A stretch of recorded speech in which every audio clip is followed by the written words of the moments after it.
So as I said, one anchor before we get to Nidhi Dhyasanam, besides love, right? So we have already seen the one whole unit, right? Our key anchor in this whole journey is going to be love, right? So this is one visual we've created again. One of our team members has created around how center of it, and yeah, India is a country which actually has all of these religions. So in fact, there's a few religions which are only in India now. For example, Zoroastrianism, which isn't even there in there in Persia, where it was originated. It's here.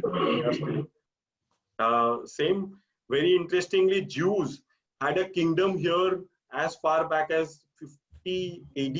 I think when they were first moved out, the Jews in Kerala, they had their own kingdom. The Kerala, when they landed here, the Kerala king gave them a piece of land and say, you govern, rule it your way. So pre-Israel, there was the Jewish kingdom was in India, and that still is there. One, I think the third oldest synagogue in the world is in India, in Kerala. So we have been a land, a country, a culture where all of this has always been there together with love. And that's obviously our core anchor.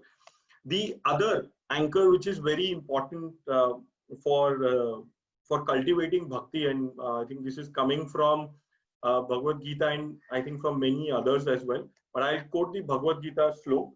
I won't go into word by word. But basically it's saying yo yo yam yam, in whoever, whatever way, tanu bhakta, whatever way any devotee comes to me, as long as he comes with shraddha. If you see here, that shraddha archit, he worships with shraddha, ichchati, so desires to worship with shraddha, tasya achalam shraddham, that person's shraddha I will make unflinching, achalam. I'll make it very strong. I'll make it even stronger. So you start with shraddha.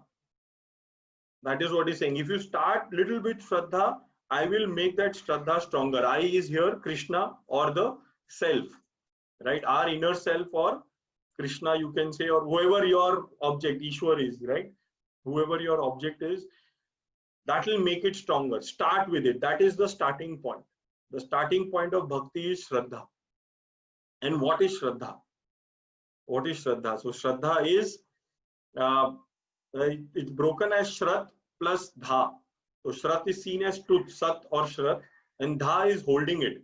Dharna, for example, it's holding it. So holding the truth, holding the belief, holding the faith, many different words, integrity, confidence. It's basically having belief. To me, it's having belief in something that it is beyond the senses. It is not in my mental, or there is something, just having that belief that there is something beyond the five senses and my mind that I need to explore. Just that curiosity. If knowledge or curiosity is the goal, just that curiosity, saying, I want to explore if there is something beyond my mind, my senses, and my body. Manomay, Pranamay, and Annamay Kosh. And that's why even in the Taittiriya Upanishad, each kosha has 5 components: the head, the left, the right side, the atma, and the support.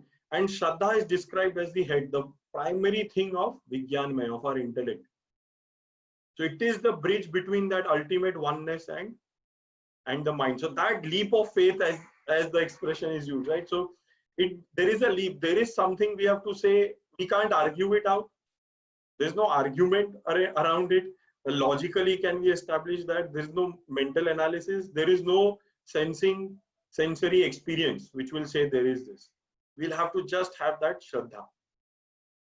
And with that, I will move to the second component with Shraddha, which is added. This was added by Sai Baba of Shirdi, that Saburi, meaning patience.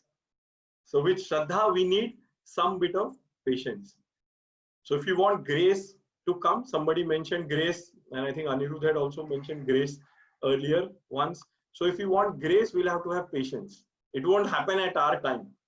It won't happen, or I want it. It's not a work plan ki bhai 30 तारीख tak grace aana chahiye, to nahi hoga.